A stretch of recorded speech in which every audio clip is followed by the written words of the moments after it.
Hello YouTube family, કેમ છો? Good morning, જય માતાજી। તો જો આપણે સવારમાં સરસ મજાના રેડી થઈ ગયા છે નાઈ ધોઈને, અને આપણે નાસ્તો પણ થઈ ગયો છે અને આપણા રોહનભાઈને નિશાળે જવાનો ટાઈમ થઈ ગયો છે। આજે છે શનિવાર, તો રોહનને શનિવારનો ટાઈમ 10 વાગ્યાનો હોય છે। અને અમારા ઝીણીબેન જો આવું કંઈક મસ્ત મજાનું પહેરીને તૈયાર થઈ ગયા છે। કા ઝીણીબેન, આને શું કહેવાય? અને ક્રેપ ટોપ કહેવાય। ઈશાબેન એમ કહે છે કે આને ક્રેપ ટોપ કહેવાય છે। અને આ કોણ લાવ્યું? પપ્પા અમદાવાદથી લાવ્યા। પપ્પા અમદાવાદથી લાવ્યા? વાહ ભાઈ વાહ। તો ઈશાના પપ્પા અમદાવાદથી આવું બધું જો જ્યારે જાય ને ત્યારે એની હાટું લેતા આવે। કા હા। અને આપણે રોહનભાઈ જો સરસ મજાના તૈયાર થઈ રહ્યા છે। હેલો ફેમિલી, કેમ છો? અમારી અગાશીમાં કંઈક આવું પક્ષી આવી ગયું છે। જુઓ, આ પક્ષીને શું કહેવાતું છે મને ખબર નથી। લાંબી સાસ છે, લાંબી ડોક છે, અને અમારી અગાશીમાં આટો મારી રહ્યું છે। જો આ પક્ષીને શું કહેવાતું હશે, જરા કોમેન્ટમાં જણાવી દેજો કયું પક્ષી છે એ। ફેમિલી, આપણે છે ને સવારના નાસ્તામાં આપણે આજે પાલકના થેપલા બનાવ્યા હતા, અને એ પાલકના થેપલા બનાવતા થોડોક આપણે લોટ વધ્યો છે। આ પાલકના થેપલા બનાવ્યા અને આટલો લોટ આપણો વધ્યો છે, એટલે આને આપણે છે ને કંઈ ફેંકી નથી દેવાનો કે નથી આપણે થેપલા બનાવવા। એટલે આને છે ને આપણે વેસ્ટમાંથી બેસ્ટ વસ્તુ બનાવવાની છે। એટલે આપણે છે ને આની થોડીક ફરસી પૂરી બનાવી નાખશું। આ લોટને કાંઈ આપણે ફેંકી ન દેવાય, એટલે આની છે ને મસ્ત મજાની હું તમને ફરસી પૂરી કરીને બતાવું।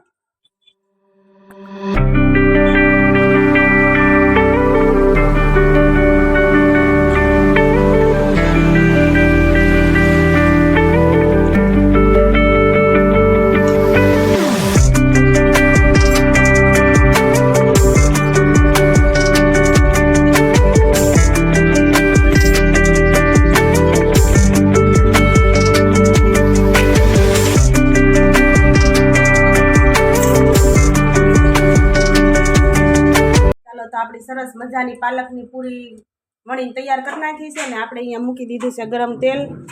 ગરમ તેલ થઈ જાય એટલે તરત આપણે આ પૂરીને ફ્રાય કરી લેવાની છે। સરસ મજાની કકડીને ક્રિસ્પી સરસ બનશે। તમે વિડીયોમાં બન્યા રહેજો અને જોજો કે આ પૂરી હું કઈ। ચાલો, તો આપણે સરસ મજાનું તેલ આવી ગયું છે, અને આપણે બધી પૂરી એમાં ફ્રાય કરવા માટે તેલમાં નાખી દઈએ। અને આપણે પૂરી સરસ મજાની જો ફ્રાય થઈ રહી છે, તમે જોઈ શકો છો। આ રીતના આપણી પૂરી તૈયાર થાય છે, અને આ પૂરી છે ટેસ્ટી હોય છે। આપણે સમજતા તો કાંઈ પાલક ખાતા નથી, તો આપણે બાળકોને આ પૂરી બનાવી દઈએ તો સેહત માટે બહુ સારી છે આ પૂરી। અને આમાં પાલક, ટમેટું અને મરચું એવા બધા મસાલા આપણે નાખીને અને આને આપણે છે ને મિક્સરમાં ક્રશ કરી નાખવાનું છે। તેની ગ્રેવી કરી નાખવાની છે આપણે, અને એની ગ્રેવી કરીને અને આપણે આ લોટ તૈયાર કરીએ છીએ, અને આપણે સરસ મજાની એમાંથી આપણી આ પૂરી બની રહી છે। જોઈ શકો છો કે આ પૂરી કેટલી સરસ થઈ છે। જો ફેમિલી, તમે જોઈ શકો છો આપણી આ પૂરી કેટલી સરસ મસ્ત થઈ ગઈ છે। ટેસ્ટમાં બહુ સરસ છે।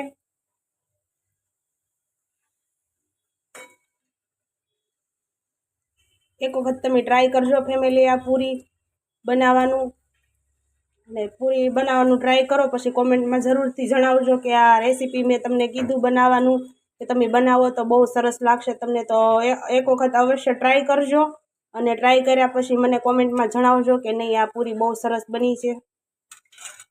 ચાલો, તો આપણી પૂરી બનીને રેડી થઈ ગઈ છે, સરસ મજાની ખૂબ ટેસ્ટી અને ક્રિસ્પી આપણી પૂરી બની છે, તમે જોઈ શકો છો। અને જુઓ, અવાજ પણ આવે છે કે આપણી પૂરી કેટલી સરસ ટેસ્ટી બની છે। અને આપણા ઈશાબેને જો શરૂ કરી દીધું છે ખાવાનું। ટેસ્ટી બની છે? હે, બહુ ભાવે છે? હે, આપણા ઈશાબેન કહે છે કે આપણે પૂરી બહુ ટેસ્ટી બની છે, એમ કહે છે ઈશાબેન। જો ટેસ્ટી બની છે એમ કહે છે। કા બહુ ટેસ્ટી છે ને? બહુ ભાવી ને? તો હાલો બધા ખાવા કે હાલો બધા, મારી મમ્મીએ ખૂબ ટેસ્ટી પૂરી બનાવી છે, હાલો બધા ખાવા કે હાલો બધા ખાવા। હા જો, હા આટલી બધી, અને ટોમેટો સોસ હારે ખાઈ શકાય, પછી આપણે ગમે તે ચટણી હોય ને તેની સાથે ખાઈ શકાય. પછી આપણે ચા હારે પણ ખાઈ શકાય. કા ઈશા? હા અમારી ઈશાને તો આવી બધી બહુ ભાવે ને? ટમેટા સોસ હારે ખાઈ હા, ટમેટા સોસ હારે ખાઈ શકો. કા એટલે ઈશાબેનને તો બહુ ભાવે આવું બધું. રોટલી ને શાક ને એવું ન ભાવે? બટાટાનું શાક ને ભીંડાનું શાક રોટલી એવું બધું ભાવે. એવું બધું ભાવે એમ ને તમને? ચાલો તો આપણે આજની રેસીપી જો આપણે આની બનાવી હતી આપણે પૂરીની, અને આપણે પાલકની પૂરી છે સરસ મજાની રેડી થઈ ગઈ છે. અને જો તમને આ પૂરી બનાવો અને જો તમને ભાવે બનાવ્યા પછી તો સરસ કોમેન્ટ કરી દેજો એક મસ્ત મજાની.